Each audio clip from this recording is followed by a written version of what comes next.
특히 이제 안 대표님께서 잠깐 이제 좀 언급을 해주셨는데 지금 영구임대 아파트에 청년들이 입주를 하게 함으로써 청년 주거 문제와 영구임대 주택의 공실 문제 그리고 또 청년 일자리 문제까지 지금 해결할 수 있는 가능성의 네. 새로운 모델로 지금 제시되고 있다 이런 말씀해 주시는데 이 사업 좀 더 자세히 좀 설명을 해 주시죠.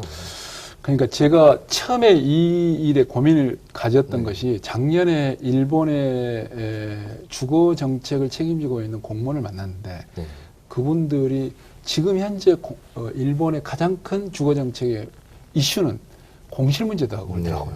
그래서 왜 그러냐고 그랬더니 거기도 20여 년의 그 어려운 시기를 겪고 또 네. 인구가 감소하다 보니까 주거 아파트 내에서도 공실 문제가 발생을 했고 이 문제가 지속적인 사회 문제가 됐다고 그러더라고요. 그래서 우리나라도 인구 감소가 시작됐기 때문에 앞으로 이런 문제가 발생하겠구나 해서 관심을 갖게 됐는데 관심을 갖던 차에 영구임대 아파트를 확인한 결과 공실 문제가 한 10% 정도 등장하더라고요. 10% 정도니까 처음에 제가 하남 시형 아파트를 봤는데 거기도 마찬가지로 한 10% 정도, 1,500세대 중에 10% 정도가 공실로 발생하고 있더라고요. 그래서 이 문제를 어떻게 해결할 거냐 하는 측면에서 저는 상상력을 발휘해서 그때 이것을 공실을 그대로 놔두고 아니라 청년들의 주거 문제가 가장 심각하니 청년들을 주거와 연결시켜버리면 뭔가 해답을 찾지 않을까 그런 고민을 했었죠. 그런데 이 일을 또 추진하려고 보니까 입주 조건의 문제랄지 법적 문제랄지 또는 리모델링의 비용의 문제랄지 또 청년들이 들어온다고 했을 때 지금 실제 에어컨, 세탁기, 가스레인지, 냉장고 이런 것들이 없어.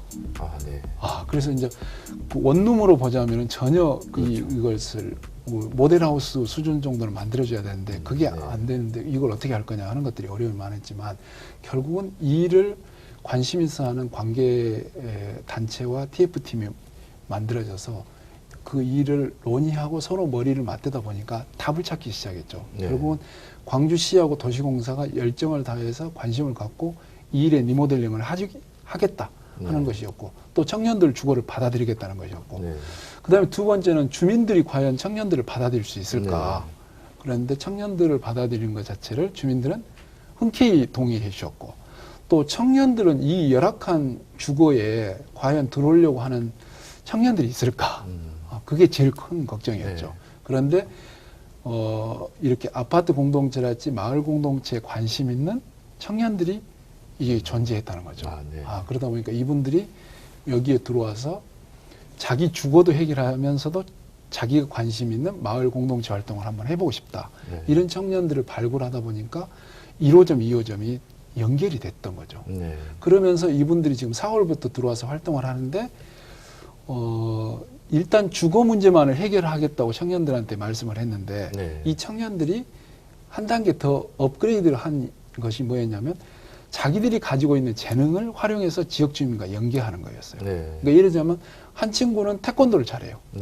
태권도를 잘하니까 이 친구 같은 경우는 들어와서 그 청소년들과 태권도를 통해서 서로 관계를 형성해 가고 또 한 친구는 사진을 잘 찍어요. 그래서 이 친구는 또 그 어르신들의 사진을 찍어주는 그런 재능 봉사를 통해서 지역민들과 서로 관계를 형성하다 보니까 이게 자연스럽게 청년들도 들어와서 주거 문제 해결과 함께 자기 공동체 활동을 실현하는 그런 계기가 됐고 주민들은 이 청년들이 들어와서 새로운 바람을 일으키다 보니까 뭐랄까 공동체에 대한 회복이랄까 이런 게 더 분위기가 고조되어 가고 있는 활기도 조금씩.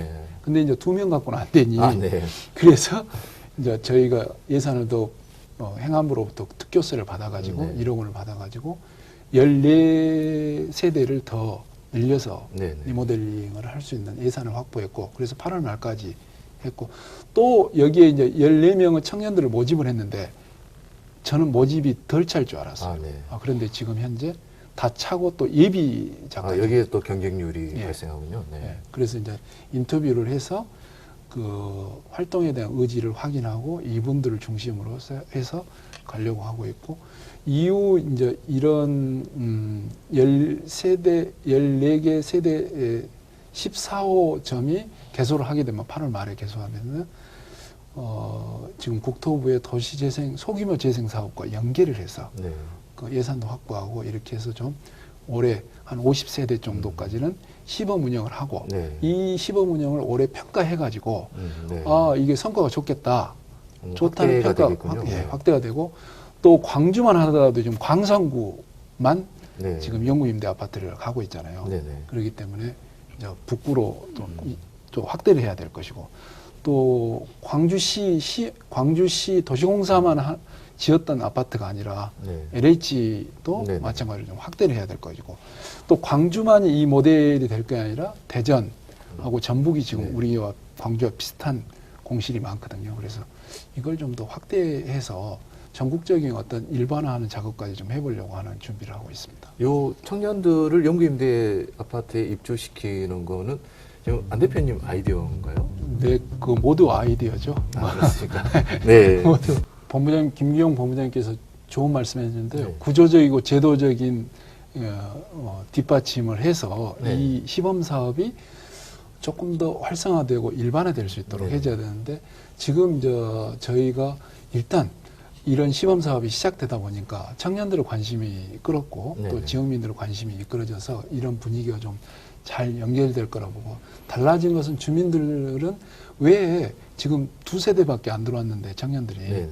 왜 우리 동에는 안 들어오냐. 아, 네. 예, 그래서 좀 우리 동까지 좀 더 확대해서 청년들이 많이 들어왔으면 좋겠다. 그런 이야기고. 오히려 많이 반기시네요. 반기입니다. 네. 예, 일단 그렇고 또 하나는 청년들이 움직이고 있는 그 하나만으로도 네. 이 새로운 분위기가 좀 조성되고 있고 여기에 이제 청년들이 이 뭐랄까 영구임대 아파트에 들어와서 활동을 열심히 하겠다 하는 네. 분들은 지금 국토부에 도시재생 인턴십 과정이 있습니다. 네. 예, 그래서 일정의 활동비를 받으면서 그 공동체 사업을 할 수 있는 네. 회복 사업을 할 수 있는 그런 것도 됐기 때문에 그거 그렇게도 연결해보고 또 하나는 이제 앞으로 주거복지 측면에서 여기에 리모델링을 하게 될 때 네.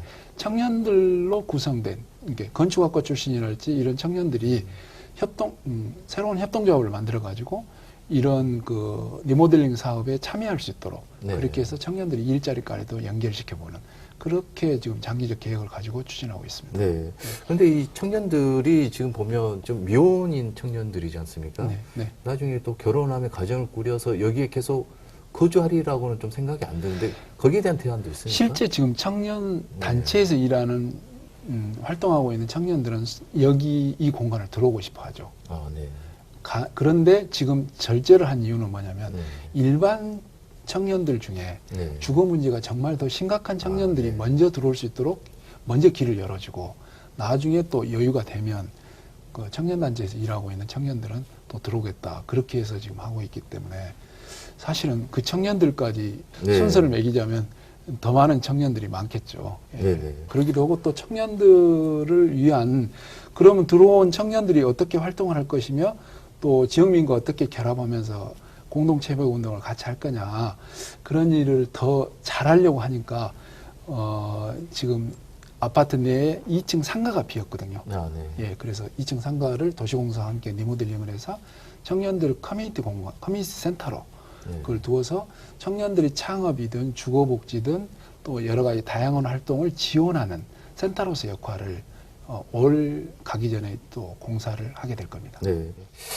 네, 주택 문제를 다룰 때 항상 느끼는 것이 사회 계층적 문제가 복합적으로 좀 얽혀 있다라는 것입니다. 오랜 시간 좀 이 영구임대 주택 공실이라는 이 어려움이 이번 사례로 좀 그 실마리가 좀 풀리기를 좀 기대를 해보겠습니다. 두 분 오늘 말씀 고맙습니다. 네, 감사합니다.